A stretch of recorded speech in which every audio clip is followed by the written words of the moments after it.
Welcome back to ECAC's Apex Fall 2024 tournament. I'm here with Althea here, and I'm super excited to get underway into some Apex Legends. How are you feeling? I'm feeling pretty good. I'm excited to see this match play out. How are you doing? Me too. I'm super excited. I can't wait to see our teams again. Let's take a look at our first 10 teams of this broadcast in no particular order. We got Shriner, we got MSU Apex, CSI Apex, University of St. Francis Apex, Fairend Apex Blue, UB Apex Intermural, and we have BU Esports, GW Apex A Team, and SCCC Sharks. Yeah, and looking at these next 10 teams, we're going to have Vandals Apex Varsity, ASE Apex Royal, SAU Apex, Purdue Apex, Juniata College, WSC Apex Academy A, Maverick Apex Gold, BPC Apex, and EKU Maroon. Good rotation and a lot of new teams. We didn't have them the last few weeks. Sometimes we have different lobbies. I believe we have two lobbies going at the same time at any given moment. So this is the second lobby. We got to see a couple weeks ago the first lobby, and they're no in particular order, but they have these people to compete against, and then the top 10 teams from each lobby go into playoffs later on. We're going to take a look at the map rotation, though, real quickly, and we'll see what we're playing so far this season.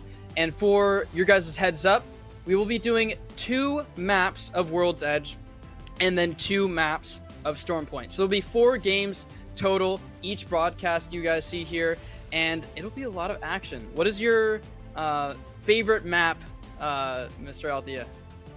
I was a big fan of World's Edge. I played Apex a lot when it first came out, but I believe World's Edge was World's Edge in the game when it first came out?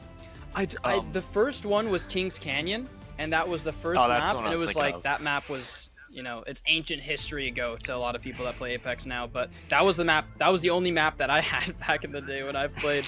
It was 7 months of no new characters and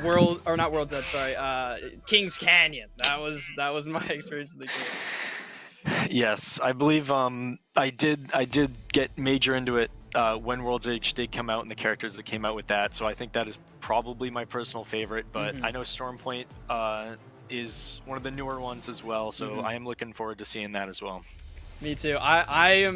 I also would agree. I didn't play the game too much back then, but World's Edge was definitely my favorite based on how people play the map, consistent loot spawns and everything. It just seems like the fan favorite map. And then some people like the new one that's just been released, but overall, World's Edge for me all the way. And you may have not seen too many of the teams, and I don't want to throw this on you too soon, but I'm going to ask you anyways. Which team do you think is going to take it this first game? If you remember any team names at all. I'm not sure. I'd say from my one experience, I play on the Siege team for my team, and I know EKU definitely stomped us in Apex in Siege. So Okay. it'd be interesting to see them stomp in Apex as well. You got EKU then. I'm gonna throw this out here because one of the teams I recognize, and we had one of the universities I was been a part of, is we played the Idaho Vandals, and it was a pretty good match. So I'm gonna go Idaho Vandals this time, and I'm gonna see how they take the cake here. I think they're a second-year program too. So last year was their first year. This is their second year. So I'm excited to see if they pull it off. That would be some pretty good stuff there. And there's just a reminder to everyone that's watching. Appreciate you guys all being here. But we have a Twitter at ECAC, and it's actually at ECAC_esports for all updates for, you know, this broadcast and many others. Apex is included. Twitter gets updates from there. Some of the scoring gets posted on there as well. We're gonna get under the ship is sailing in the sky, and we're gonna get some stuff happening. Yeah.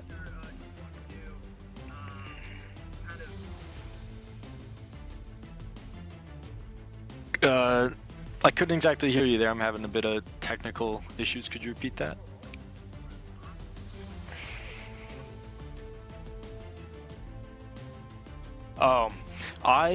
I honestly, especially in a match like this with the amount of teams, I'd try and go somewhere where there aren't a lot of people, get the loot I can, and I'm not sure how the placement works in this, but I know battle royales, and you want to be the last one standing. You're going to get the best loot you can. Not always worth it taking early fights, but it depends. If you see the opportunity to get a team out, you got to go for it.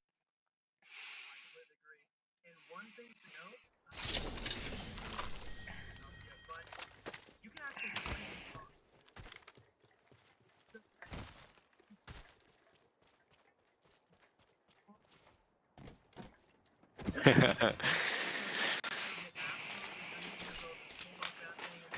oh, this is where this team lands, and no top for lobby, try to get them knocked out early with them. Attention, Evo harvesters are online.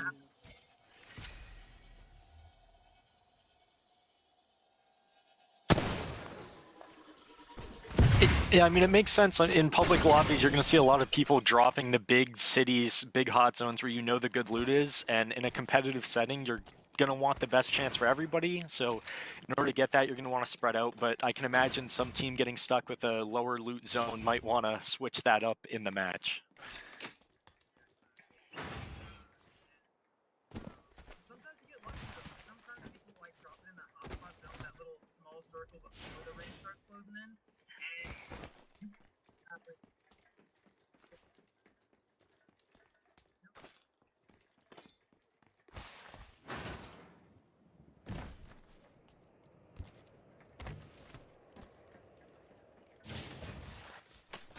Yeah, definitely. I mean, there's not too much excitement watching a match of people sitting around and dying off early, so it's good to be able to see action consistently. Even if it's a slow start in the beginning, it opens it up to much more exciting gameplay later on. Yeah. Pom-poms on. Let's see how they got Sensei Turtle. That's a pretty cool there. And can't forget, it's a Mia Mario. That's definitely a fun one. I love how creative people can be with gamer tags. Yeah, especially with how EKU here is with their names. I'm excited, honestly, to see the other team's names. I believe they're at Rampart's spot right here. If I remember, this place has some decent gold items that you can pick up, which will be interesting.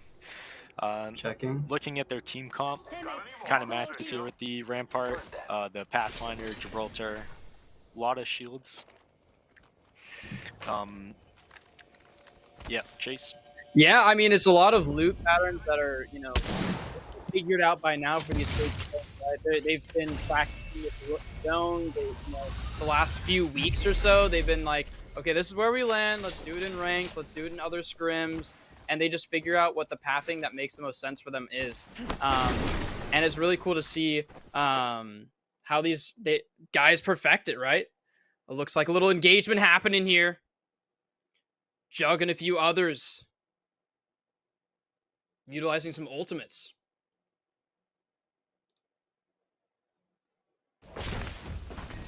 Yeah. Prez is coming on to play here. Maverick Golds trying to heal up with this lifeline. Yeah, a lot of the smoke cover helping them here. And the catalyst for the wall cover as well on top of the Bangalore can be helpful. Some shots coming out, trying to get on the fight. Last member of that squad, Berend, blue, eliminated. Gray Matter with that beautiful shotgun. And I mean, although they recently got nerfed, the Mozams still have a pretty good impact here in these lobbies. The Mozambiques, in prior lobbies, they were a single gun, but now you can get up to 2, and that fire rate is just insane when it comes to the close range duels. Way better than the EVA 8, so it's really cool to see that. And then Purple Shield early here is pretty insane. I mean, a lot of these teams, you can't find them on the ground anymore, so you have to level them up based on damage alone, and so Purple is pretty good here for this engagement. Maverick Gold definitely want to force these engagements early and fight as much as possible. Stunts happening. Getting close here with the Mozambiques, like you said, trying to close them out. getting the wide angle on this entryway here. Gonna jump straight into the fight. Straight into the fight. Some ultimates being popped to zone out here. Maybe not a knock, but oh, there is a knock. Vandals Apex, my team, man, you're letting me down. Got a few knocks on your team. Hopefully they stabilize. And for now, Maverick Gold trying to stabilize as well. A lot of action going around here. We're gonna see if Maverick Gold's gonna be able to get that res, but they're backing up far here. Might have the Valkyrie ult for the rotate if they can maybe get in there. Not sure what the backup here is for, but the backup, I believe, is they're gonna craft the beacon, so you don't always have to recover the banner nowadays in this crazy Apex Legends. There's just infinite things changing every act, but they're just gonna craft the banner and just reset and go for those better placements. And again, placements matter so much in this ECAC realm of things. I mean, placements are guaranteed, kills are not always. yeah, I mean, looking at the teams here, you can see they know where the zone's going. There's a lot of people up south. I don't think there are any teams down south. All of them are up top here. A lot of teams grouped up on the left, though, so we can expect some action here between JCE and PAL. Yeah, I'm interested to see how this fight plays off. It seems like both teams have a purple shield and a blue shield, and they're looking for more than just a crack engagement. I mean, in these lobbies, man, third parties happen all the time in Apex. They're known for it. All battle royales are kind of known for it, but Apex, it is just insanely heavy how much that happens. So not just a crack, but a knock, or even two knocks almost is what you have to wait for. And we're getting some more action here. Flatline shots.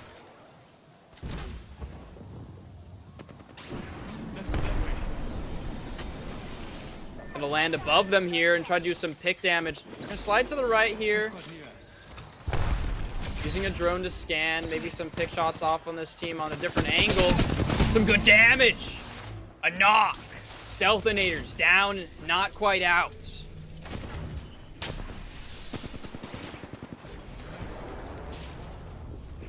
Looks like this engagement's happening. Will they get the res off though? And these close shots with the Mozams. Another knock happens. Ren Dragon's the one to do it. Some big damage, another knock. That is a kill leader. Admiral Macaron. Really good on the crypto here. And it looks like those Mozams, even if they're nerfed, let's take a look at this replay. Look at this early knock. We mentioned it before. Not just cracking shields, but a full person knock is what it really takes for an engagement to happen. This third party could occur, and none of them have shields really for the most part. So Purdue, Apex. Now the kill leaders in the lobby. And 9 squads remaining, 25 total members in the lobby. And they have some space to loot up here. Not very often will you get a full squad wipe and have the ability to loot and just chill out for a bit. But because the lobby has been eradicated by eliminations early, they have so much space. Yeah, it is interesting seeing how much space was opened up because of the early team wipes. Gonna see some rotations here closer to zone as well. Being able to stay open there and push around where you need to without needing to be contested is what you want from the rest of the teams. A lot of these teams, though, in the tilted towers of Apex Legends here, and they are spamming all the ultimates possible. Bangalore ultimates and Gibraltar ultimates everywhere. Everyone is in a panic. Where is a safe spot to be? There's actually a lot of options because it's so wide right now, but there's about to be very few. Buildings definitely needed.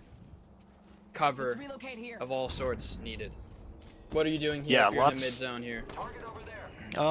Yeah, I mean, I'm probably gonna hide out in a building, find the teams, figure out where everybody is, the angles I can be shot from, and position myself there. We're gonna see a pretty good knock from the I believe IU. Very good from him. The Vandals, yes, my pom-poms are on. Let's win. Yeah, big knock there. They had the knockdown shield to be able to live longer, but it seemed to not work out too well for them. That Wraith. Yeah, we're gonna see the Wraiths team trying to back up now. maybe they can get the banner like you mentioned, craft that, but we're not really gonna see a chase here from Vandals though. They're definitely worried about a third party now that the zone is closer to being closed. And again, they got a knock. The other team's probably going to stabilize, maybe res somewhere nearby, and then they can ape that later. But for now, let's take a look at the buildings here. A lot of teams just chilling out, but one of them doesn't belong. I believe it's Jug. Just chilling there in his own building by themselves, and a few others chilling in this tall building for now. But overall, I mean, I think a lot of teams are waiting for this zone to close, and they're a little bit eager to get those placement points. Yeah, I mean, you can see I'm just hanging out on the edge of zone between these buildings. You can see they're not even Jug here, not popping shots, just seeing what they can see, getting the info, and trying to play smart off of it, because looking at their shields, looking at their weapons, they're probably not interested in taking a fight, but they are going to try and close the distance, it looks like.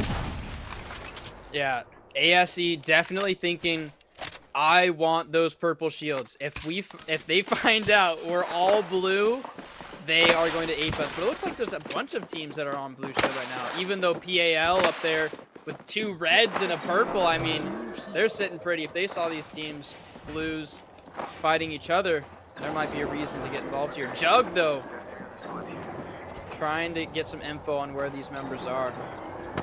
Yeah, I mean, once these teams find out that they both have blue shields, they're both going to be eager to take the other out, knowing that they're not at a severe disadvantage. And being able to put themselves level with all the other teams is something they're going to want to do. And I'm not sure what kind of weapons the other team's rocking with here, but ASE is definitely rocking with some long-ranged, which is what you're going to want for the Evo. I believe so, yeah. The Rampage, haven't seen it for quite some time, but I'm interested to see how they utilize it late game, because you can just burn through ammo like crazy, but that's probably why there's some conservative nature to this playstyle from ASE. They want to pick off some damage, build those Evo shields, and then kind of figure out where this end zone is going to play. I'd love to take a look at the map eventually and see where this zone is really pulling. Yeah, we're seeing, I believe IU over there, Absolute Fool, rotating around the edge of zone. We have quite a few teams here. I'm expecting to see some fights between the ASE and JCE on the left there. Because they are right next to each other. Seeing a fight here with Purdue. Yeah, Purdue, I mean, I would assume that the zone is right there on top of them because of the way that they're playing, and it is true. I mean, they're controlling all this space with this Wattson, which is really beneficial, but there's not really any buildings out here. There's like 1 building or so, and they're trying to just pick each other off, but, you know, University of Idaho Vandals are over there on the corner as well. And Purdue is deciding just to take some space here, utilize the damage that they're dealing, but good ultimate from, I believe, Idaho Vandals there, trying to push them back off for now. 2 teams fighting, and Purdue wants to maintain their spots. They're going to leave those members to fight each other. Yeah, I mean, with the Bangalore cover, the crypto drone, you know where everybody's going to be around you, and with the Wattson, you're able to just keep the space and keep people from pushing up on you, and that's kind of why they have as much space. Looking at EKU here, taking high ground. Yeah, this is a really good spot for EKU, but I think zone's going to close on them very soon. But both of our teams have made it top 6 here. I mean, that's pretty good predictions. For now, though, it's a Mario. Gonna get knocked, and then Sensei Turtle with the Res Reno. Let's see if Mystery Maker can keep them all at bay for now. Res comes off pretty handy. They get the shields back too, probably a golden backpack for that member. Yeah, I mean, they do have the high ground, but that is going to put the attention on them. Kind of hard to put pressure on them, though, because of the amount of teams fighting well. You see a fight between Shriner here, and I believe that's a squad wipe from them, but that's going to be 2 down on their team. EKU here, I think, are being pressured from their west here.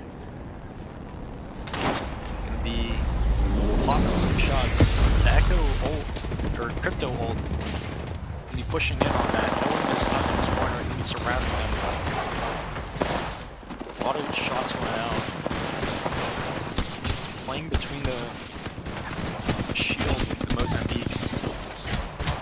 See it down for EKU, down on EKU, and that's EKU out.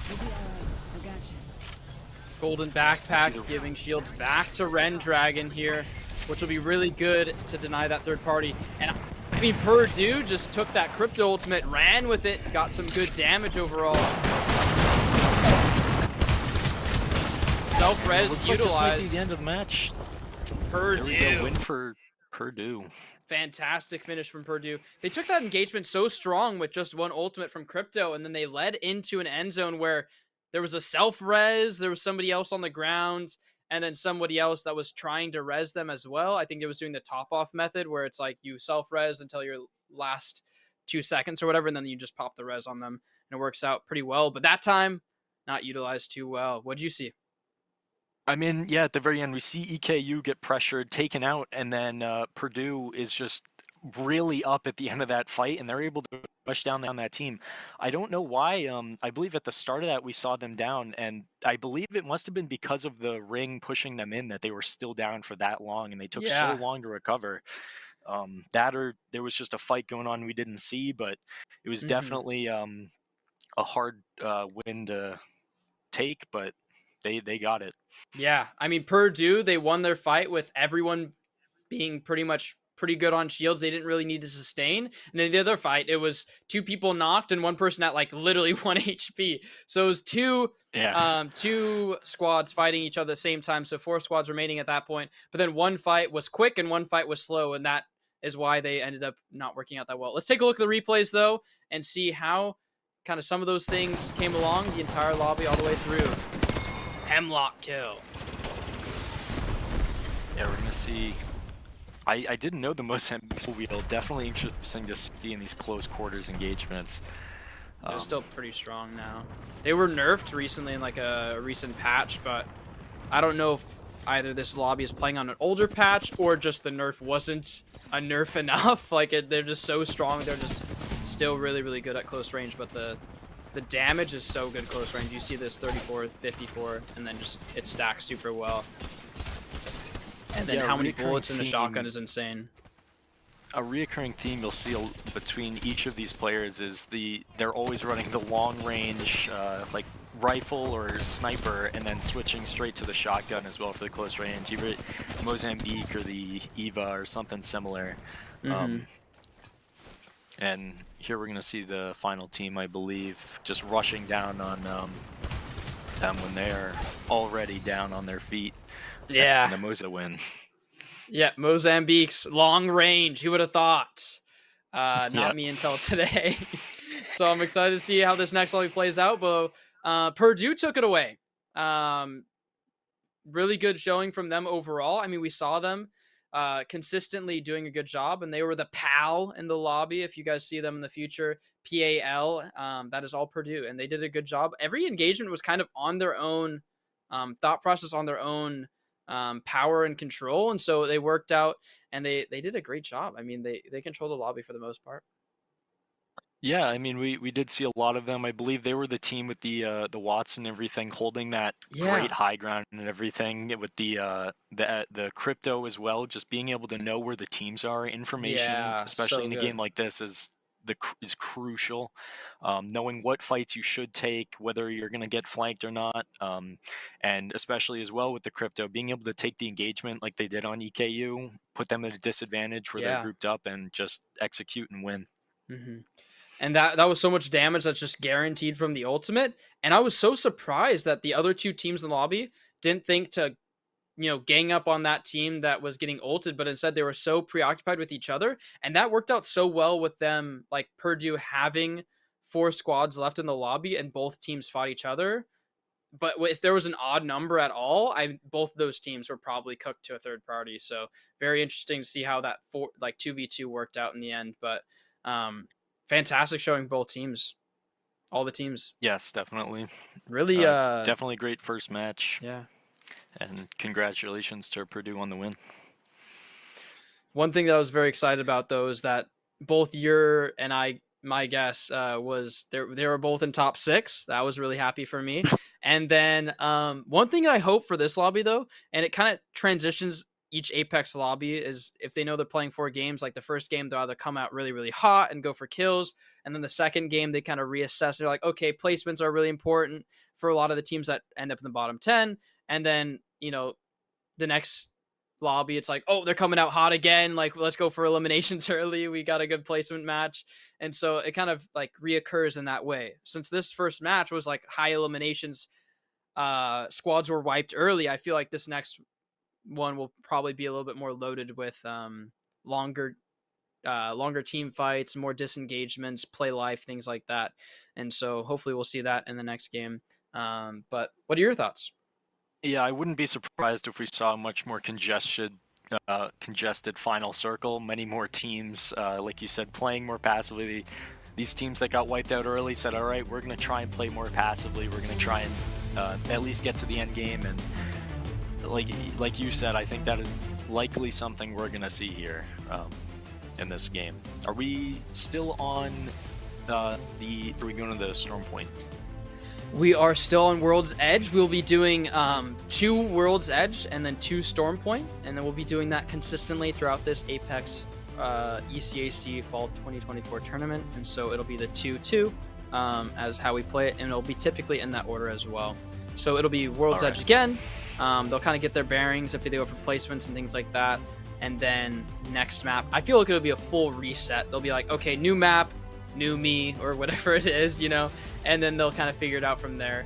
But some teams, I mean, if they're feeling confident in World's Edge, maybe they're just the worst team in the lobby on Storm Point. Who knows? We'll figure that out as soon as we get there. But for now, not a battle bus, but a flying spaceship in the sky. Apex Legends flying into the battlefield. Yeah. I think one thing too that'll be interesting to see is similar to changing how they play. Will they change their drop location? I'm sure there may have been a couple teams. But yeah, we're gonna see these teams dropping down onto the map here, and hopefully we can see how they spread out here. Yeah, Purdue, wow. They just won the lobby, and then they get the hot drop at their drop location. They are feeling happy right now. That is a lovely experience for them. That's definitely what they're going to want. Great ending, just right into a great start. Mm-hmm. Definitely going to be interesting to see what they can get from this hot zone and see if it can give them the advantage that they're going to want at the start of the game. Yeah, it'll be a good advantage for Gear, but the one thing that it's always worthy of noting, because it's just so new to me, is this idea of like you can only upgrade your shields via damage. And so really interesting to see if they will be able to get those engagements early, or if every team's going to avoid them because they have such a good strong location early. And now they're going to take a look at the enemy positions, decide either they want to fight somebody early, or decide, hey, we're not going to fight anybody early, but now we know where the end zone is. Yeah, I mean, it's a risk of you got to get your shield, but you also don't want to die in a fight. So that's where the poke game is really helpful.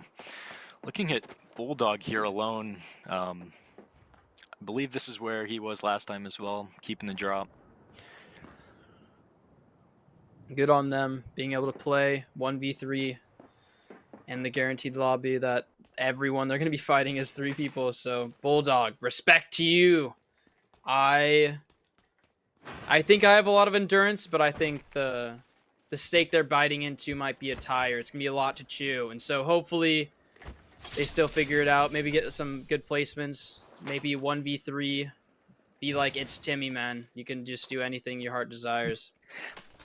Yeah, I mean, with Bulldog, I definitely think once teams know he's a single player, they're going to want to jump on him when they get the chance. So hopefully we can see him later on. For now, we have 2 teams engaging each other from a far distance here. Nothing too crazy on cracked damage, but Elixir TV is saying, hey guys, I want to fight this. Do you guys want to? And figuring it out as they go. Deciding to take some space here, though. Jazzy Jr. is getting extra low.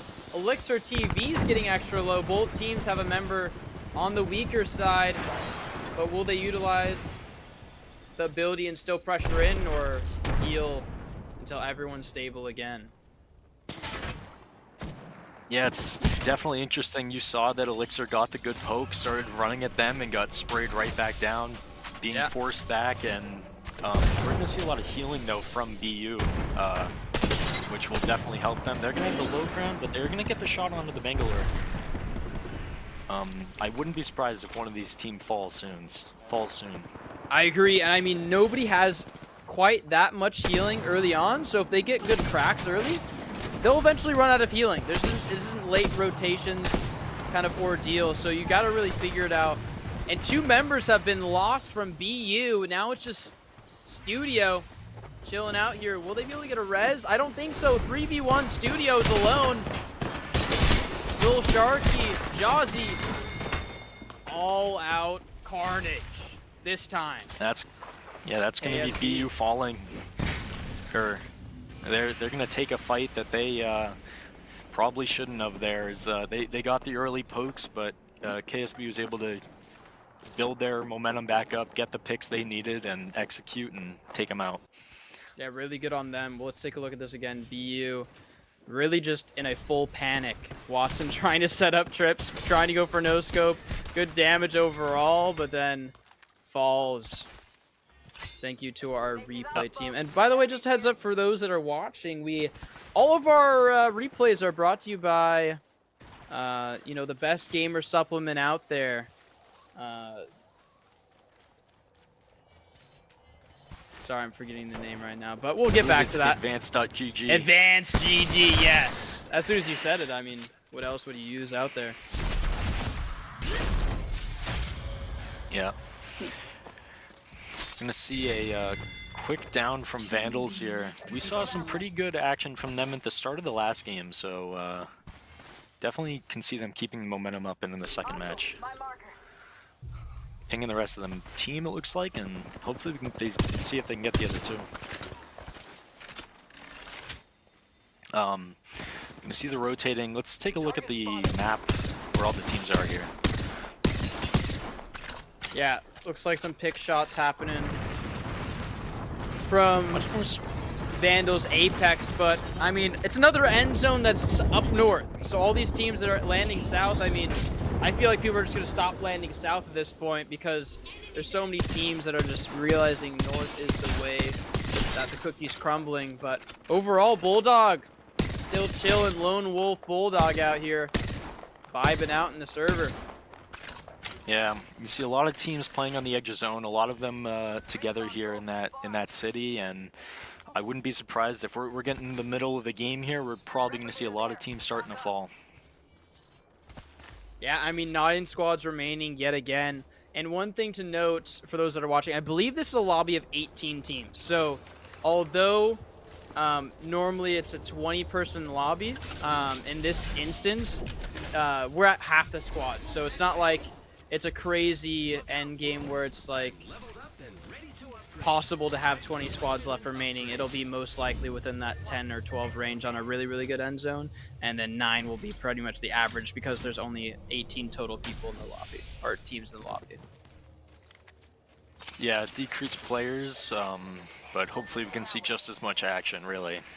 That's what you want out of these games. Taking a look, we have 1UP and their team taking some engagements in Zanks Nation, trying to take some shots there. But they're only on blue shields, but they're feeling extra confident. Yeah, well, I mean, when you're down on shields there, you're going to want to get the damage you can. I agree. Third party underway here, though. Vandals showing up out of nowhere saying, "Hi, how are ya?" Gonna heal up with this battery, and now 3 teams, all-out brawl. Yeah, gonna be interesting to see who can take this here. Grey Matter looks like he's gonna be going down and building. Oh, got a Phoenix kit off at the last second there. Still no shield though. And no shield for now. Although they popped it, they immediately lost their shields again. Good shots from Xanax Nation, man. And we're seeing this fight take place. Absolute Fool goes down. Idaho Vandals, where they thought this engagement was happening on their accord, it was not. 2 members knocked now. Speed Demon, though, with the elimination. Idaho Vandals, I'm sorry to see you go. I was cheering for y'all, man. Yeah, that is going to be the fight take, though, for the team there. Looking at the wide shot, we're going to see some more fight here between 2 teams in the city. Getting a replay here, we can see the shotgun action, close quarters. Xanax just definitely shredding Vandals here. They're doing a great job thus far. Yeah, with that Catalyst indoors, it's really hard to take that fight with how much control that Catalyst can get on these buildings. Yeah, the Catalyst is so strong. I feel like even like last year, it was one of the best combinations. Just having a Catalyst, and especially in these bunker down situations, is really strong. But ASE now trying to figure out how to get involved here, and some massive shots happening. Big damage from Jug, and they get that elimination. 2 knocks, and then Jazzy obviously going down because they bled out, but wow, those massive shots were massive. Yeah, playing close range here with these shotguns, getting these kills, definitely important, especially here, getting the purple, possible even red shield before the final circle is what you're going to want, and the shotgun damage is just something you can't beat close range, so definitely what they need, and I believe that was a team kill for ASE. Yeah, very good team wipe from ASE for sure. I don't think we saw the other member get knocked, at least in the POV, but we definitely saw 2 of them go down, and the other one was probably getting 2v1'd while those massive shots were just pelting everyone. It was perfect jiggling of those corners, like they just maintained space really well, and then every shot was on their accord without any damage being taken to themselves. A really good use of the shotgun there. Yes, definitely. The Echo will come here where they can play indoors, see where the teams are. I believe they tried to use the drone there to try and see the zone. Let's see where the teams are here now. Yeah, as we take a look at the mega map here, there's 6 squads remaining. Bulldog is one of them, and every other squad, I believe, has all 3 members still remaining. So it's a good look for Bulldog, getting the placement points they desire. But a lot of ground now to cover. And as we see, Purdue is trying to take a fight here. But Rendragon, losing all their red shield, deciding, hey, I know we just used this ultimate. It was low-key bad because we're using a Bangalore ultimate on the top of a building, so it's not really going to do too much other than maybe make some noise and utilize smoke coverage. Overall, they're going to pause here, but they want this build. You can tell. Yeah, and it's going to be hard to get, especially with how much control Maverick has over it with all of their supplies in here, and the Catalyst definitely helps lock it down, but we're going to see them really trying to push in here. Grey Matter does get it down. Going to see a couple shots through the Bangalore smoke with the Crypto ult. Good Mozambique shots. Grey Matter, I think, with a 3-piece. Kill leader. Now Maverick Gold. Yeah, we're going to see Speed Demon down. They're going to have the Watson ult from the other team helping them out here, though. They were able to maintain the control of this building just like they want, and they're definitely not giving it up anytime soon. But they are going to have to move in with that zone. Yeah. A lot of bodies laying around here, too, so I'm sure they are stocked with whatever they need to win this match.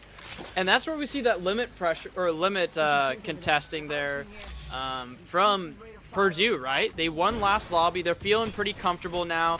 They forced an engagement where they're getting a lot of damage there. You see it even happening here. Catalyst passives happening. But again, there's these Mozambique shots and these massive shots through smoke. No digital threats. They're just shooting and getting all this immense damage. And although Purdue forces the engagement, there's not really any advantages they had going into that building. They honestly had disadvantages because they're playing around corners where they can just shoot through a door, and Purdue is in the door. So they're just getting absolutely obliterated. They have to go through this small passageway, and they're kind of just sitting and not really engaging fully with 3. They kind of just baited each other in some way, shape, or form. Yeah, definitely. We're still looking at Bulldog here. He does have the attention of another team, but he's holding up UB Apex A all by himself here. It would be really surprising to be able to see Bulldog take it, but I'm on his side for this game. I'm excited. Still managing to make it, just trying to get in the zone. Yeah, and the team is behind them, and they're actually rotating into the proper side of zone, but they are very well aware that this member of this team is alone. And now the Valkyrie passive stunning Bulldog, and they're trying to find a spot that's not already taken. Luckily, this Bangalore passive is helping out, but ASE is thinking, we know you're alone, and we know this is the members in the lobby. And now Bulldog taking a bunch of damage. Will it get out? I'm sorry to see you go. There goes Bulldog. Yeah, it's definitely hard when you can't go in the tunnel. Lots of teams in there. You're getting shot from behind. You're getting shot from above. But I'm surprised to see Bulldog make it this far. I'd love to take a look at EKU's POV here. I would love to see how they're taking this engagement, but I think it's... Let's take a look at the replay of this unfortunate situation where you're getting absolutely burnt up by this Mad Maggie pass or Q there, while a whole entire team is behind you as well. ASE though in a high ground spot, they still have to rotate in, and EKU gets that knock onto Melted Pancake and Walkabout 480. There's only one member of that team remaining. Yeah, ASE knows they have a team pinned in this tunnel, and they know they're going to be forced out by zones, so they're going to get the damage off that they can and just try and rotate while keeping the pressure on them, but they're going to have some pressure on them themselves from the team on top of this pillar here. Yeah, absolute insane pillar control, and I believe they're center zone, so that is a tough spot to be in if you're any other team in this lobby. 3 squads remaining though, 7 members. And look at this. Gray Matter Speed Demon in the precipice of where you want to be in this lobby. Yeah, they are they have the next zone as well, I believe. They have every advantage they need in this zone. They have the shield advantage, the health advantage, high ground, and I wouldn't be surprised if we were to see Maverick take this. But we're gonna But like last game, getting the high ground puts a lot of attention on you. I'm sure a lot of the side teams aren't going to want to focus each other. They're going to want to get Purdue off the high ground here, or Mavericks.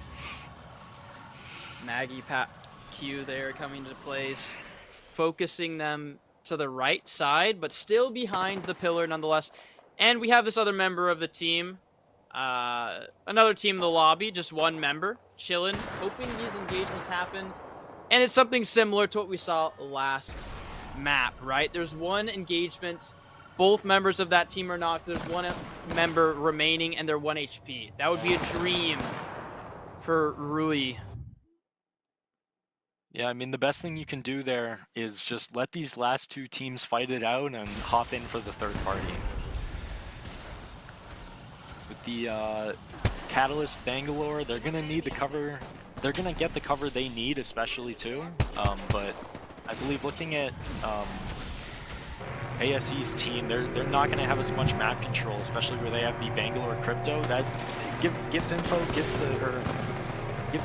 stuff. But oh wow, look at these teams right next to each other, healing. They want to play passive. We see Rui here, still not wanting to take this fight.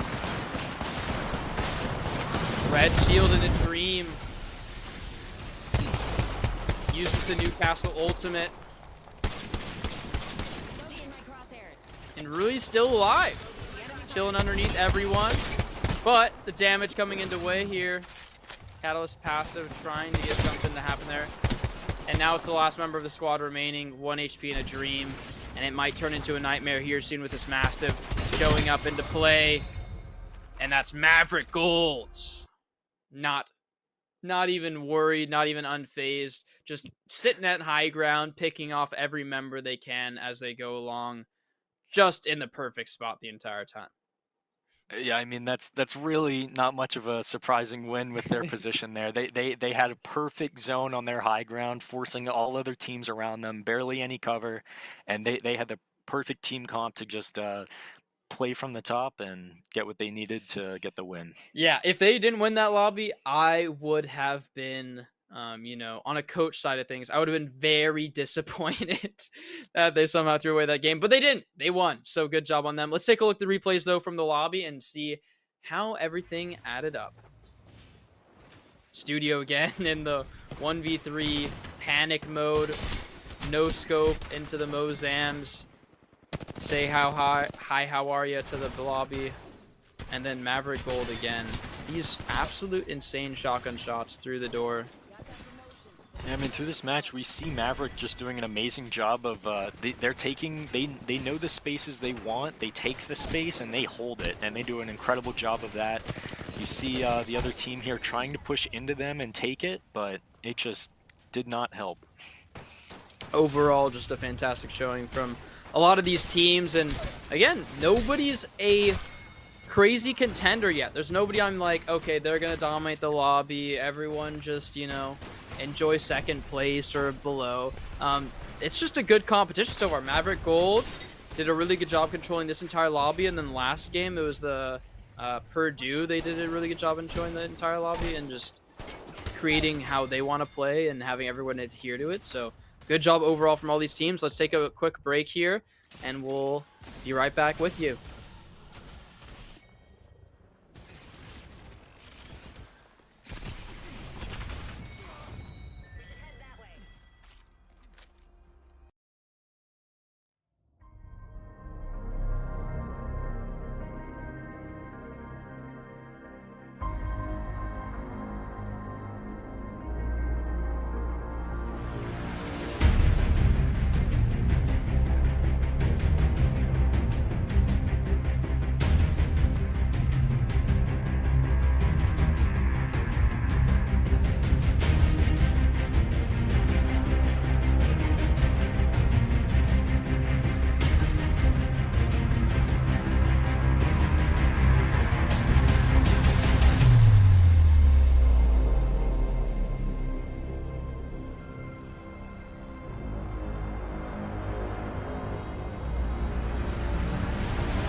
Turn up. Welcome back, everyone. Thanks again for tuning into the ECAC broadcast. And again, all those replays brought to you by Advanced GG, the best gamer supplement out there. And thanks again for tuning in. If you guys need any updates from us here at ECAC, we have a Twitter. And so make sure to take a look at our Twitter at ECAC_esports for any updates as we go throughout this tournament. How is your experience with these teams? Has it changed? Do you have the same team that you think is going to take the cake here in the next map, or do you have any members that you think, okay, this team is looking real good, I want to predict them now? Well, at the start, I said EKU just because it was a team I remembered. But after watching two matches here and seeing, I definitely saw we saw a lot of spark from Vandals taking a lot of fights and doing well in the fights. But they did fall a couple times. But between the two teams that won, Purdue did really well, and as well as just keeping map control and doing what they needed to get themselves in a good position and hold that throughout the entire match was interesting. So I wouldn't be surprised if we see them returning as well. But seeing these like top three finishes from these teams, I wouldn't be surprised if it's one of them again. I agree. I think Purdue's definitely up there. Based off of what they're showing us, I think Purdue's definitely doing a good job engaging most of the time on their own kind of standard on what they want to do, controlling the fight in their ways. I want to say Idaho Vandals, though, still. I'm going to stick with my guns. I'm not going to switch it fully. I think Purdue's doing a good job. They deserve that win for sure. But Vandals, you guys are going to come out on top this time. I believe in you guys. And I met their esports director. Super cool guy. So I'm gonna be cheering for them this time again. But honestly, I think there's been some unlucky engagement timings for a lot of these teams, and it's just either a third party situation or just I took the engagement on this win condition, and then that win condition just changed all of a sudden. Like I was gonna win with this ultimate. They all play around this building and then immediately engage us without anybody being stunned. No damage occurs, and it was just a waste of an ultimate. And that just sometimes happens in Apex. So really interested to see how these next teams play out this next map, though. Storm Point. How do you feel about Storm Point? What do you think that these teams are going to do here on this map? Anything that you change when you go from a map to a new map? What would you say? Well, obviously the big one is different like spawn points and loot areas. We're gonna definitely see which teams kind of get the advantage with the big ones and the small ones. Like last game, I believe we saw Purdue get the hot drop. Be Yes. interesting to see what team gets the hot drop and if they carry that to the end game. But this map has a lot of a very big mix of open sight ranges and hills and rocks, and then also really close caves and stuff and buildings. So definitely be interesting to see the engagements between the teams in this map. Again, new map, new me is always my go-to phrase, because I personally, this map, I love this map. I played this map. I've only played like 2 maps when I played Apex. It was this season with Storm Point, and then the other season was with Kings Canyon way back in the day. I know I'm as old as dirt, as they say in the esports realm of things. I'm past retiring age, things of that nature. But we're gonna go underway here. We have a lot of members loading into that spaceship. They're gonna be dropping in as soon as you can. Any spots you like landing on this map, or is this gonna be new for you? I did play a decent amount of this map. I believe this came out with Conduit, and I forget the name of the spot, but it was in a little river somewhere, and I believe there was everything you needed there. There was a lot of the like credits to get the armor. Yeah. But we're gonna see the drop on the map and see where these teams are going. I was a downed beast enjoyer. Sometimes the mill, it reminded me of Star Wars, and so I liked landing those 2 spots near that west part of the map. But overall, take a look at Shriner. Shriner, I honestly think this team has been doing a fantastic job. I think they're in the top 3 based off of points alone. But we haven't seen much of them. Like, they've been doing kind of off the lobby fights and whatnot. So it's very interesting to see how these teams are playing out. And it looks like maybe we even have 11 squads in this lobby. So 9 squads in a late game is going to be a bigger situation for us, because it makes sense why there's not many early fights that we're seeing. We're just seeing some knocks here and there, and then people picking up the banners. We ought to go here. Yeah. This team, I believe this map is fairly spread out compared to the other ones. For sure.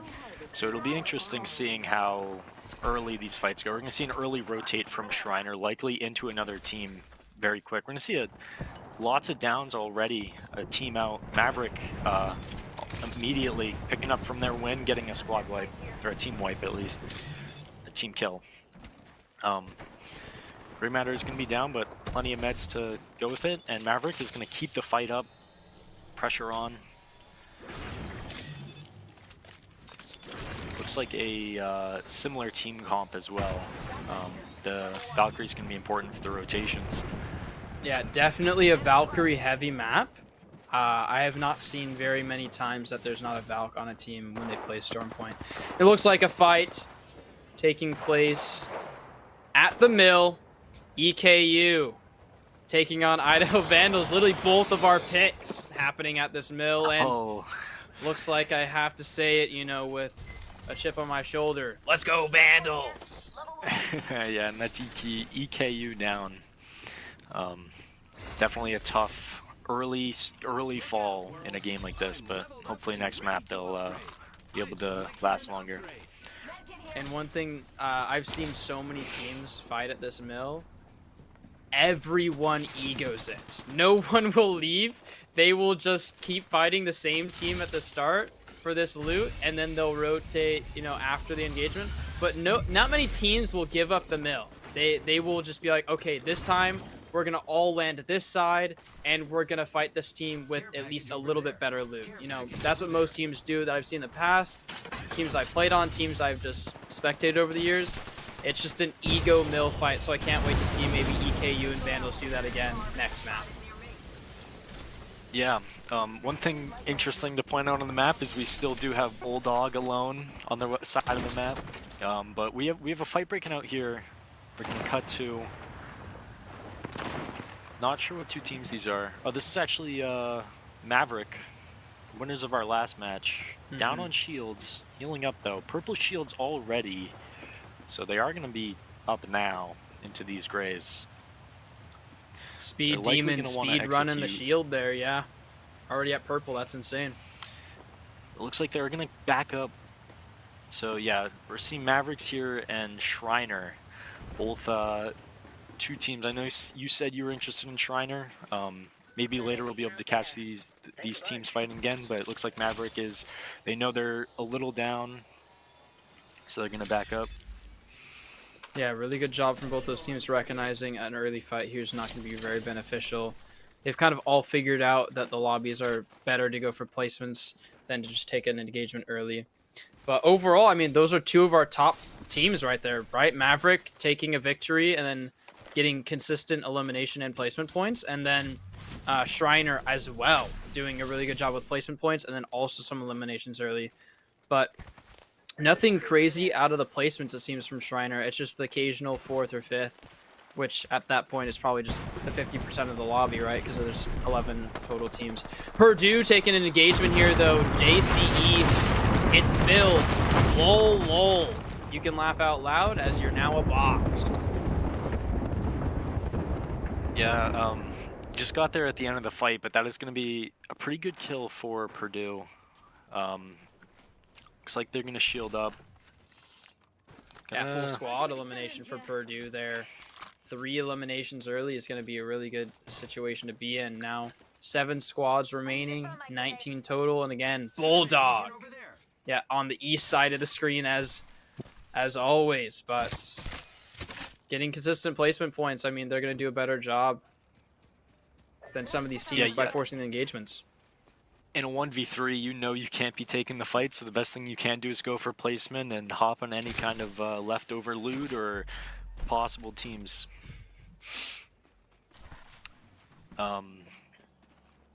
Here he is.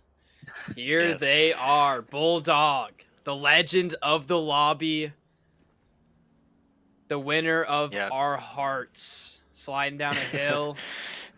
What a glorious sight to be seen. David and Goliath here. He's definitely gonna be down, but we're gonna hopefully see some strategies. The Bangalore are definitely not great at executing kills, but definitely gonna see the strat here from Bulldog of sitting in a corner, because that's what you need to do. Again, when you're in a 1v3 all the time, 1v6 especially with other teams, you don't want to be taking fights, because you know as soon as he gets seen, they're going to hop on Bulldog, make sure they get out, because that is just a free kill. So the best thing you can do is go for the placement. Yeah, I don't like this terminology. You're not talking about Bulldog, are you? That's not a free kill. That is the legend we're talking about. Anyways, we're getting an engagement here, though. Purdue feeling extra confident. Admiral Macron here. Macron, man. They doing some good damage, some shield break, but launching off the energy cannon into the abyss. Yeah, they're going to be taking their space, getting their high ground. Likely going to be jumping onto another team. Yeah, that's what we're going to be seeing here. Yeah, they're getting dove immediately here onto a fight with Maverick. And Maverick's going to be jumping back out as well. And we're going to see Speed Demon fall, though. That's definitely a hard thing to go into for Maverick. Yeah, Maverick Take the deciding to space. shield up, though. The engagement's still taking place. Barely healing up. It's not a good spot for Grey Matter. Arcstar's coming out from both sides. Grenades galore here. And Xanax Nation's going to decide, hey, I am getting out of here. Even if all of my team is dead, we're going to try to craft some banners maybe. But Purdue, I mean, taking that engagement on their time and saying, hey, how are you? You're going to be boxed soon. I believe these are our 2 winners fighting here. So that is going to be Purdue getting 2 of Maverick. But hopefully we'll see if the remaining member is able to bring them back and get them in the end game. Possible rotate coming through from them as well. Maybe trying to get the last or just get in the zone. Yeah, they're definitely trying to figure out where Xanax Nation is, and they're going to scout all around and hopefully scan somebody, but that Valkyrie passive's not utilized to the full capacity because guess what? You chose the wrong side of the rock. We're seeing if Admiral Macron can find where this individual is, but instead, nope. They're just going to rotate to the next zone. They have a far bit of ground to cover. Let's take a look at the mega map, though, and see where these teams are at and where the next zone is. Yep, a long distance to cover here. And Xanax Nation, although they rotated away from that powerhouse 3 members of that squad, they're going to have to rotate right behind them to the next rotation of the zone. And Idaho Vandals still sitting pretty.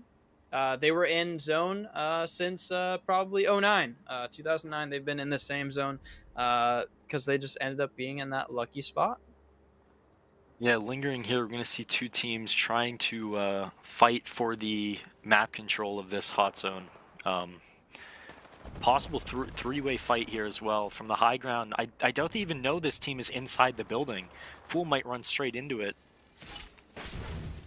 It seems like that was happening because they were on the top side of the building, but MSU is in the underside of the building, it seems. And so they're in this like basement dwelling area, just chilling, while the other teams are just fighting on top of them. They're just saying, hey, we got this zone. We know it because we scanned the beacon. And so we're just going to chill here. Who cares? If they fight, we'll just get better placements then. Yeah, with the Newcastle and Watson, you can just set up where you want and hold that map, and nobody's going to get into this building without a fight. Absolutely correct. And, I mean, they're sitting on pretty good loot here. I mean, you got... Alternator, not the best SMG in the game. But they have all purple shield, and they're all pretty happy with their loot as they're stationary. Again, they have 2 Sentinel-style bunkering agents of Newcastle and Watson. Why leave? No need to. Yeah, exactly. Especially where those last 2 teams are, or 2 teams are fighting above them. They can definitely wait for the downs. And while these 3 teams fight, let's see what Bulldog's still up to. Bulldog. Well, there he is, still doing the thing Bulldog does. I'm excited. Playing on the edge of zone, playing behind cover, being smart. Ooh, we got scoping him out. Scoping him out too. We got that 2x, 4x on there. He's going to be closing in on the action, but still playing passive, hopefully. Yeah, gotta live as long as possible. If Bulldog starting to were ping to take a stuff fight for too. the voices there. I mean, watch out there, he said. To you, brother.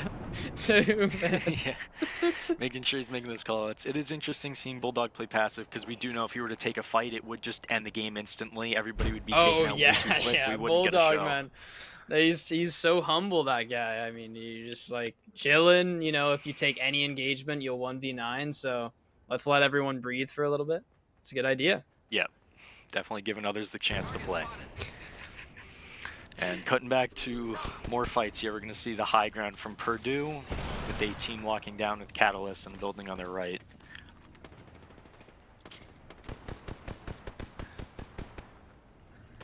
Yeah, Purdue really in a good spot here. I mean, they're anchored up and utilizing the shields really well. They're going to zip around. Maverick got the respawn on the beacon there, and Purdue are gonna race to that. Or no, are they? I'm not sure what's going on here. We did see Maverick be left alone as one member of the team. Probably got the last member of their team. So one thing to note is they've recently added this fighting for a kind of loot spot. You have to sit there and hold it down. It's similar to the timing of a respawn, but it is loot galore, as you're seeing on your screens. It is gold weapons, it's red weapons, it's every loot and heart you could. It's insane. So Bulldog's in the but now Bulldog in the trenches here, deciding to be humble goats, and the thermite grenade. Jazzy Jr. eliminates that individual. Says, you know, say hi to the lobby for us. Yeah, it's tough to see Bulldog go, but it's hard to last in a match like this. Yeah, well, I'll shed a few tears for our follow comrade. Definitely. We're going to see Purdue keeping this high ground. They have a pretty good zone. Purdue definitely is going to have the advantage here with the high ground, and they're the only team with full red armor, so they have every advantage they have. Going to get slightly pinched from behind, which could be their downfall. They have a lot of teams in front of them, and I believe only one behind them. And that team behind them is going to try and push them here. Yeah, this high ground spot, we saw in previous lobbies that it is very good. And so if they're able to see the entire bit of the lobby by fighting for the spot, it's really helpful. But Maverick Gold, again, everyone's back alive on this squad, and they're the squad that won previous. Now some stuns happening. Shields are down from Grey Matter, but they're able to get a pick onto Admiral Macron, and that's a good elimination or knock for now. Now a wall being utilized. Rendragon goes down to a knock as well. One member remaining. Can they do it? No. Apex. Purdue is out. Purdue out. That's really interesting to see, because Purdue cleaned them up in the earlier parts of the game, and they just left Xanax Nation alive. Xanax was able to get the entire team res, come back, and get their revenge on the team. And now they're going to be able to retake this high ground position and get the advantage that Purdue had. That is incredible. The underdog story. I was so worried Xanax Nation was going to be in this spot where it's like, I'm going to play like Bulldog, and then just sit there, chill out. But they res, get the revenge, like you mentioned, on that squad, and then pull off this high ground location where they're ulting, finding out where these squads are, and hey, let's just go right here. It seems like a nice spot, better than any. Yeah, they're gonna take this high ground, try and take the fight, playing around the launcher here. Another squad here, though. Fight engagement happening. Maverick Gold, will you get the jump onto them? Iris trying to do something here. Good stuns if they land. Nothing quite hitting. One knock, though, on either side. Side-by-side comparison here. Some good damage through these shields. A knock. Headshot galore for this team on the right side. And a few members of the squad remaining. Maybe just one for this team. Trying to get the last little bit of damage with a flatline. And that's a squad wipe. Iris and AJ Sawavy getting the eliminations necessary. Yeah, that's going to be Maverick out. Definitely strong from them here. Having those rampart walls up, being able to just shred them, they definitely gave them the advantage in the fight. They're going to go back these boxes that from the other teams, and hopefully they can keep their high ground here. They're definitely going to have the advantage here, especially with the rampart walls here. Not theirs, but they're definitely using them. In these last teams, it looks like we got 3 squads remaining here. The high ground still controlled by SCCCCCCC, and then we got University of Idaho on the top side of the building, and then Walkabout and their squad on the underside, I believe. So still a lot to deal with. An absolute fool consistently being the first one to take damage from their squad. And I'm interested to see where the zone will pull next, but it seems like the high ground is the opportune spot to be at. Yeah, definitely. It's going to be really hard for these two teams on the low ground, because they're going to have to fight each other while just being sprayed down on from the high ground. So it'll definitely come down to which team gets third-partied. Yep, and University of Idaho is in the spot above, so they're going to be the likely team to have to deal with both of these squads. So they're stuck in a bad spot. They do the thing where it's like they have to pick off these high ground people to keep them at bay, but also be ready for this team underneath them to zip up this line. Yeah, definitely. And they eventually are. It's right behind them. They know they had to be there. Good Mozambique shots, but Absolute Fools 1 HP. A third party could be underway from the high ground. University of Idaho Audi gets a knock there, but I believe they get rezzed back. And again, SCCC is just chilling on high ground, enjoying the view. Yeah, they really don't have to put much effort into this. They're not losing health because they're not really the ones taking the fight. They are getting shot at a little bit here, but they have that conduit map control, especially with the spray you can get from the Valkyrie. They're just keeping the pressure up on teams that are already suffering. Yeah, I mean, MSU in the low of low grounds. They have to tank now what is a 10-tick zone zipping up and then rotate into a high ground team that has full shields, full ammo, and probably, yeah, this consistent passive of Valkyrie just making everybody upset. Kaizen still trying to do this pick damage to try to figure out, can we get this team out of here so we can fight this high ground team finally? Trying to figure that whole thing out though, and the SCCCC Sharks, guess what? 3 seconds, another Valkyrie passive coming at you. Yeah, we're gonna see MSU fall there. I believe they just jumped right down. They figured we can't fight the team on top, might as well get the elimination kills on top, underneath. So they jump down, get the kill, and now we're gonna see SCCC fighting this team here on the below ground. The Vandals taking a fight here. Some good use, but again, it's a 3v2, I believe, for now, because the other member of the team was, yeah, SEC took a 3v2 there, and now they're eliminating some members, but they still end up on top. SCC doing a great job maintaining high ground. That's, again, another high ground victory from the members of these teams. Yeah, that's definitely the game changer. We saw SCC at the end there. They were down a man, but they were even just with the high ground able to get the picks they needed and keep the power up on the other team there and get the win. We can cut to the replays here to see throughout the match. Yeah, overall, just a great showing from Purdue again. A lot of engagements happening on their accord, but again, Maverick Gold, they came out of nowhere, spawned everyone back in with full shields, full joy, and just got the retaliation and revenge they wanted.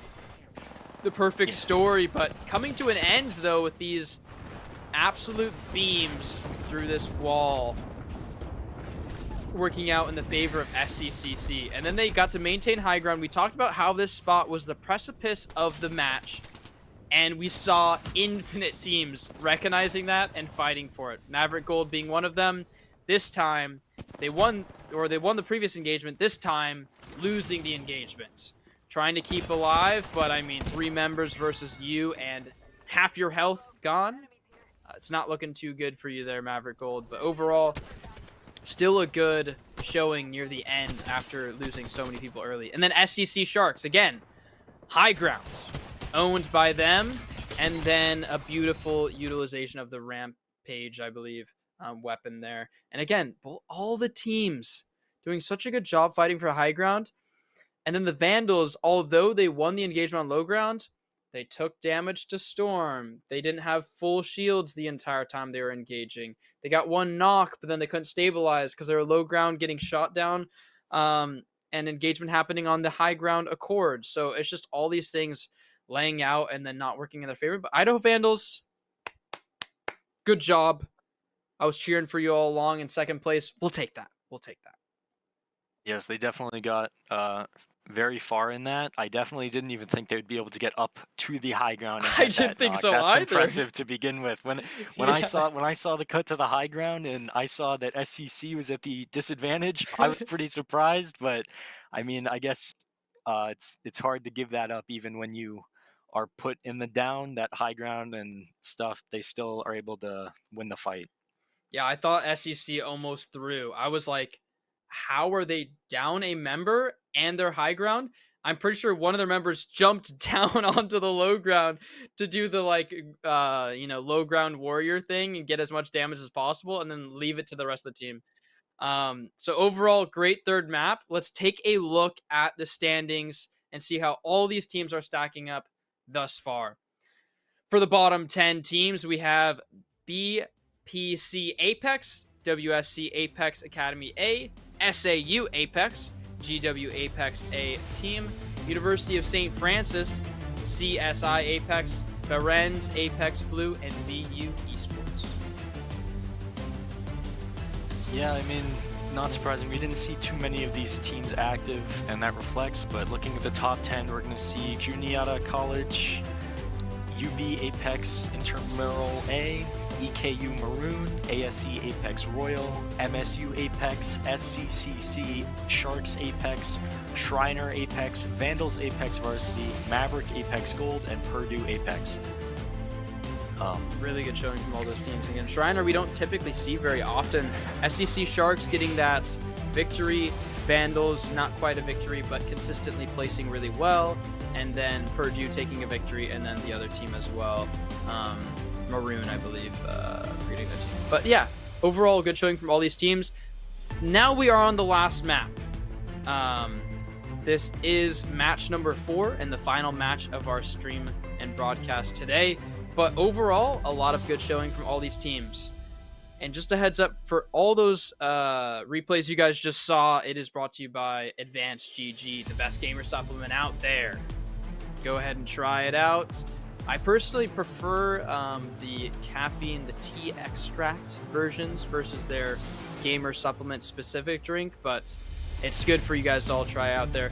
And then again, for all these updates, and anytime you guys want to see updates about maybe placements or things like that, make sure to check out our Twitter at ECAC_esports for all updates, and even our other tournaments and other games like Valorant and other ones as well.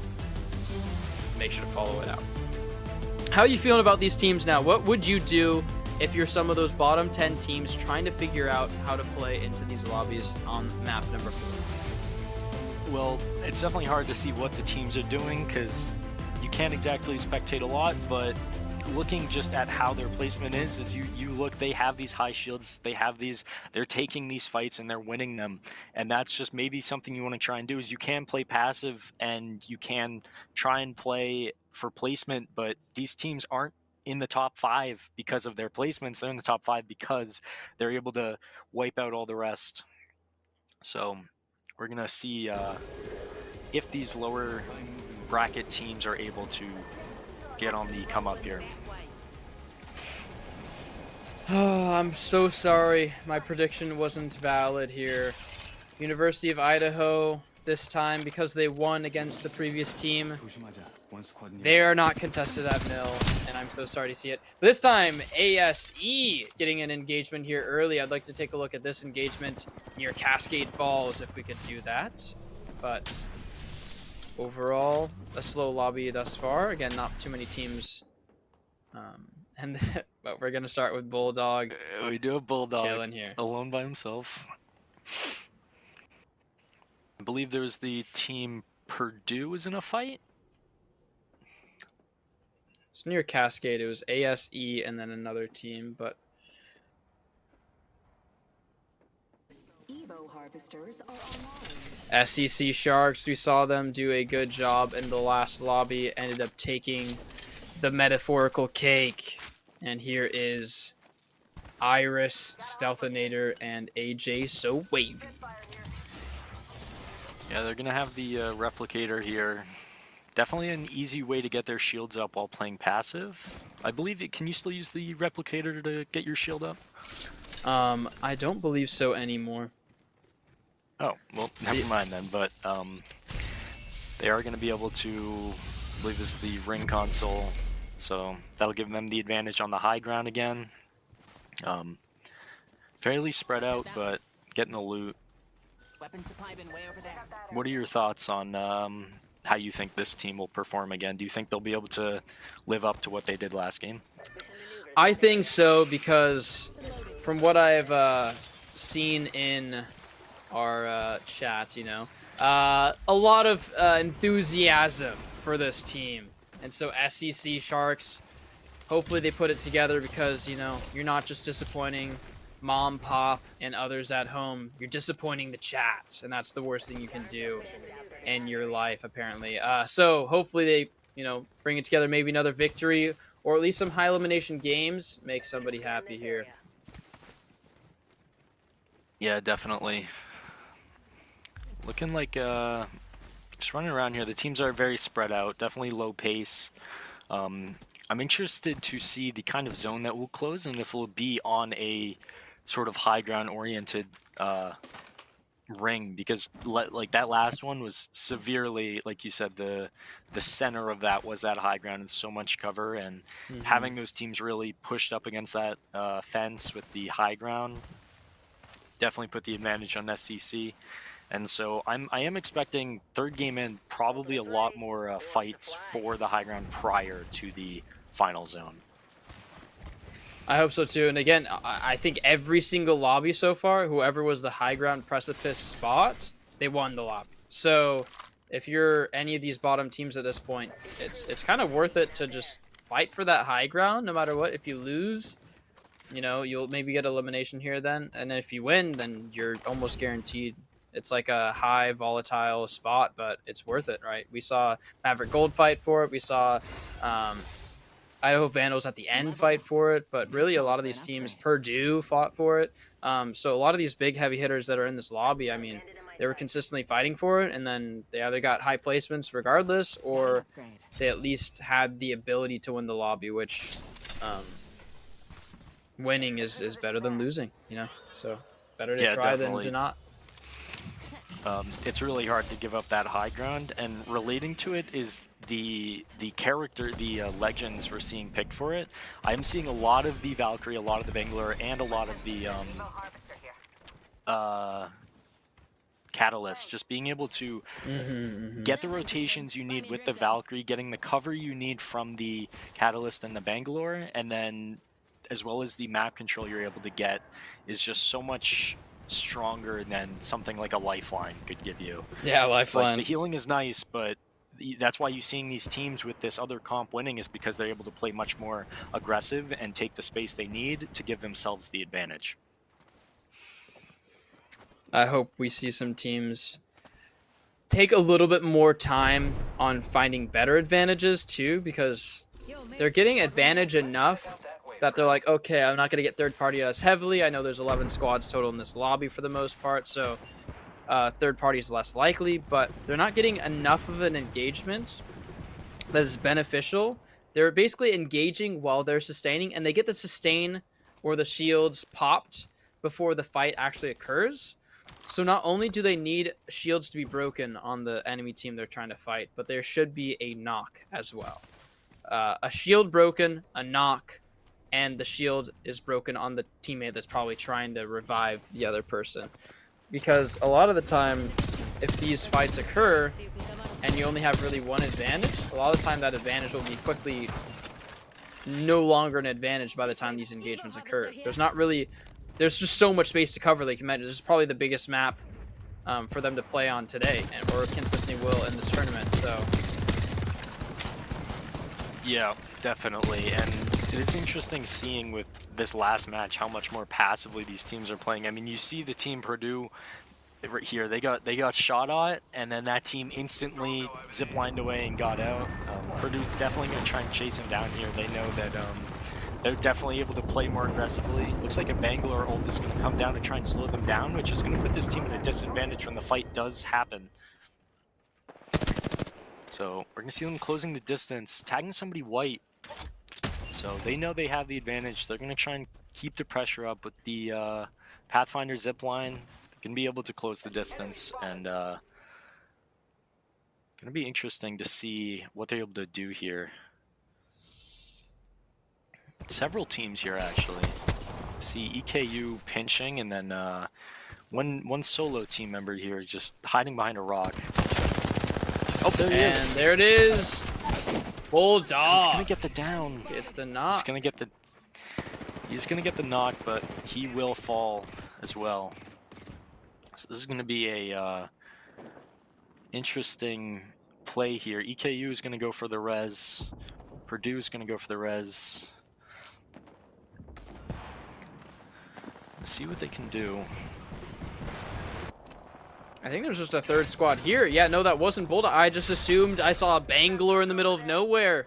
I thought it was a Bulldog chilling, but it was actually It's Phil lol getting knocked, and now Juniata College is going to have to figure out how to get that beacon, craft it later, or force these engagements anyways. They're going to decide to go for it I mean, they the know the all other team's natural in a style. fight. Yeah, they know the other team's in a fight. The best thing they can do is just run up, grab it now. There is a respawn beacon here, which would attract attention, but they might be able to get their team member up. Yeah, and then that way they get the same loot that they wanted previous. Yeah, that fight will occur, but Move your butts. when they get respawned in, it'll probably be, you know, both teams just stabilizing at that point. And Vandals, I mean, look at y'all. Got zone again. Good job on you guys, but overall, a lot of distance covered for EKU, Purdue, and Juniata as well. Juniata, I think they're just going to go... I don't know if they're even thinking of reviving at this point. I think they're just rotating zone because there's just so much ground to cover. And Purdue, no health, but they're just going to heal up. I believe And they did get a rotate. pick onto a member of EKU here as well, so EKU is going to be down a member. So they did win the sort of three-way fight. One of the teams disengaged pretty fast, but they're going to have the tower here to rotate out quick. Checking the body. There were a lot of other teams here too, more north in the zone that was very close together. Likely going to see some more fighting happening. Yeah, Purdue seems like, based on movement, based off of confidence, based off of, like, even knowing to, like, break down the blimps when they're trying to put them up, like, that's all really, really good strategy for high elo. So I'm really excited to see how they feel out this tournament and from weeks and weeks to come. So excited to see how they play out. But for now, Idaho Vandals and a few others fighting for Down Beast, deciding, hey, is it worth it to fully commit here? And this is SECCC from the previous lobby winners. Iris on this team, AJ Soavi, Stealthinator. They're all confident from that last lobby, but they don't seem too keen on the level of shields that they should be at this point in time. Yeah, they definitely are a little low when it comes to having two blue, but they do have that high ground, so it won't be too hard to get the poke. I believe right here, looking at the Down Beast, we can definitely see where the high ground and the advantage will be, but this is a very rounded high ground, you could say, and there are a lot of buildings nearby, so it's definitely not as strong as just one steep cliff to shoot off of. A lot of, even on the high ground, lots of cover to help push up, and so I do think we will likely see some other teams fighting to take this space. And it will be dependent also on where this zone pulls, right? If it pulls only to the high ground, then it makes sense. But there's also the ability to play inside the Down Beast, which a lot of teams, some, you know, they'll allow it, you know, they'll allow that deal. But the high ground on Down Beast itself, again, like you mentioned, there's so many layers to it that give you a lot of good natural cover to play on, and the inside's pretty flat, so it's just a lot of isolated angles that are not giving you a lot of space to utilize for coverage. So hopefully and again, we'll see Idaho Vandals take that spot. They'll settle for it for now, but we're gonna see some teams fighting here. Jalzy Jr. trying to get some pick shots onto other members of other squads, but for now, yeah, Idaho Vandals, they'll settle for this space until they figure something better out. Let's go this way. Yeah, it looks like they are looking to take the high ground too, so I wouldn't be surprised if we see a fight between Vandals and the Sharks here. Going to be going from a couple different angles as well. A lot of teams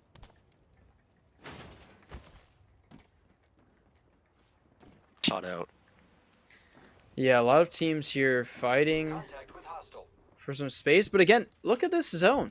This is the first zone we've seen that has 9 squads remaining for quite some time. And now we're gonna see Speed Demon, Xanax, and Grey Matter fighting the Vandals. Vandals don't quite have that Evo shield level yet, but they were getting some good damage off, and now there's only 500 shield left for a lot of these members to get those purple Evo shields. Yeah, it looks like we're going to see 3 different teams fighting for this building right next to high ground, which is definitely interesting to see. The team in the middle of the building is probably going to be at the disadvantage, but they do have the catalyst to help with the doors and the entries. But we're going to see Vandals just run in here for the fight. Yeah, some good damage from both sides. The Catalyst Wall inside, haven't seen that for quite some time. And overall, a fairly quick fight that's going to occur, and your Vandals, not yours, I guess they're mine at this point, but the Vandals taking the engagement, and that Thermite Grenade, the Catalyst trying to utilize all that utility, but I think it baited out their team more than it helped them. Too much not knowing where everyone is. Interesting note, the SCCC Sharks just got wiped out too, so would be interesting to see if a team's on the high ground now, if we could see the map to see how the teams are spread out here. And it looks like, yeah, there is that team on the high ground, but like you mentioned, it's easier to creep up on the high ground than another one, right? The big old pillar and the previous end zones and whatnot, and the big hill, I mean, it's just up and down, and that's it. And there's only one way to really climb up it, and that's from the side that's not in zone anymore. And so for this instance, we have Purdue on this opposite corner, just chilling. Then the Down Beast team still up top, and then Idaho Vandals on the other side, in the middle of both teams. Classic Idaho Vandals in a 3-squad remaining lobby. They're in the middle of it all. Yeah, we are going to see Purdue here too with the, I believe they're the only team with full red again. So they do have a little bit of high ground here, not the highest, but with the shields up, it's going to be really easy to keep that high ground and keep the poke up on the people in the building and the other high ground. Lots of shots going between the teams here. The Bocek in play, my favorite weapon in the entire game. I love to see Agreed. It is just so fun to shoot shots with that thing. But the Down Beast team, I mean, although they won against the SCCC Shark, it was very interesting to see that they're on blue shields. Like, they won that entire engagement, and the engagement of that other team had no purples either. So very interesting to see. Oh. I believe we're going to see Purdue rush and get 2 from Idaho. Maybe getting the 3rd? Big damage from Kaizen, though. Big damage. Kaizen's going to knock 2. It's going to be a 1v1 between Purdue and Idaho. Big damage! Wow! 1v3 from Kaizen. And his teammate is still up, so he's able to get the res. He is the kill leader now. Kaizen! You're insane! That was huge from the Vandals. That devotion, red devotion, ramps up. That was insane damage. Definitely. And then Shriner, yep, always in the shadows, never really seeing what they're doing, but always in top 3. So good job on Shriner taking that top 5 spot so far. Jazzy taking some pick damage onto the members of the squad in this small bunker for now.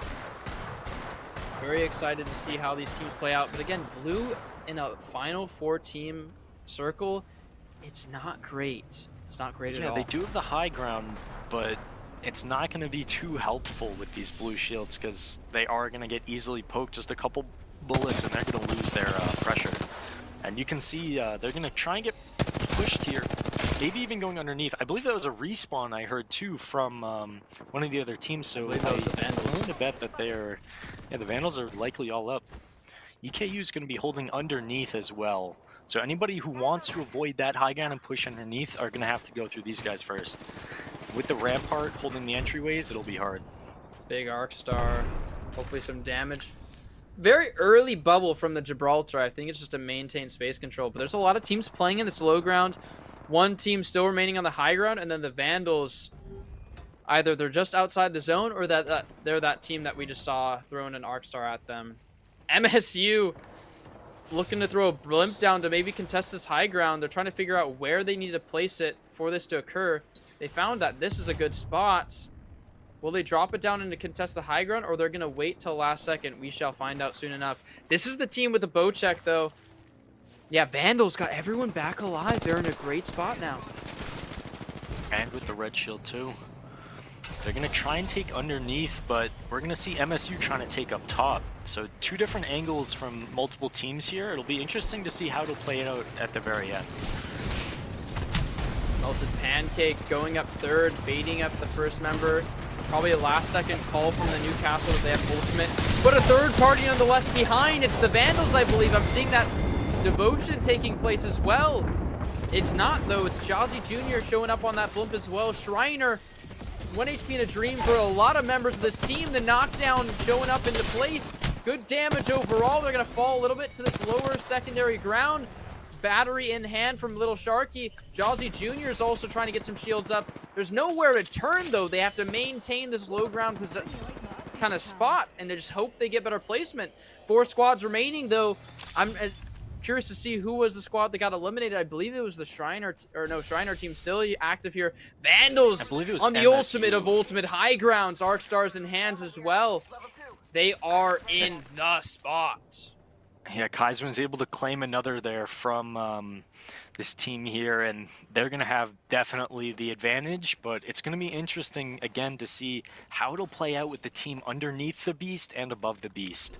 And then this likely corner, gonna have- this corner of, I am, trying to imbue Bulldog here. They're letting Bulldog spirit live on by the way they're playing. Very interesting to see how these teams are all playing out. Stealthinator getting eliminated, though, and another member of the squad, AJ Soavi, and that was your SCCCC Sharks from earlier. Their boxes still out and about, some loot to grab nonetheless. 4 squads remaining, though, 10 members. That means a lot of people are playing down a member, and one of them is the Dire Tiger team on the lowest of low ground. University of Idaho getting some good pickoff damage.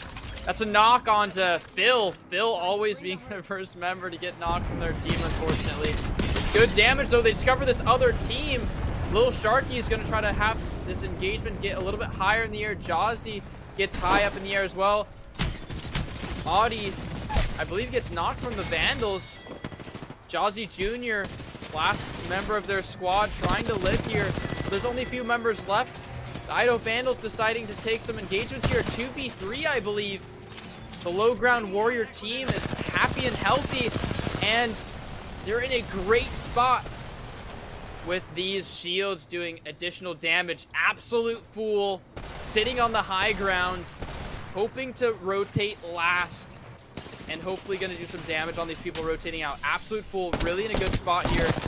Good damage overall. Sensei Turtle gets knocked. Absolute Fool trying to make work of this spot. It's a Mario getting low. 1v1 action here. Good damage overall, and it's going to be your Vandals taking Definitely, I the believe victory. Yes! that was really good from Vandals. We saw high pressure from them the entire game. I believe Kaiser was his name with the several picks. I believe he clutched the one-on-one there, got a 1v3 earlier in the match, and definitely that was a very, very good game from that team. Fantastic. And I mean, I'm not even biased because I have no affiliation with this team, but I was cheering for them all along. Maybe a different team next week, but Kaizen, that 1v3, insane from them. That you, as a neutral fan of Apex, a 1v3 like that, you're thinking they're a streamer or they're the GOAT, man. Fantastic showing from Kaizen. And then them retaking that high ground position and also getting a revive off in an end zone that's short on down Beast. Fantastic showing from that team. SEC really in a good spot, and then just having blue shields is just such a disadvantage that late in the game. But overall, fantastic showing from all teams. I'm not sure if we have a wrap-up of all the finishing points. Maybe we'll get that on Twitter later. But overall, great showing, great week of competition. Any final thoughts, Althea? Yeah, great job to all the teams, like you said. I think you also can't downplay that Purdue, they went into that last fight in a True. 2v3. They were at a disadvantage. They had it down, and they were still able to take that. True. So it is just very, very impressive from them. The Good games to Vandals, them, yeah. and good games to all the rest of the teams. Great Apex overall. I completely agree, and we will see you guys, I believe, next week. Unless we have a final showing of the teams, I would love to take a look at that. But if not, then we'll take a look at the last second replays, and we will see you guys next week. So, depending on what we see here, yep. Thank you guys again for watching. Enjoy these last second replays as we close it out. Thank you guys very much.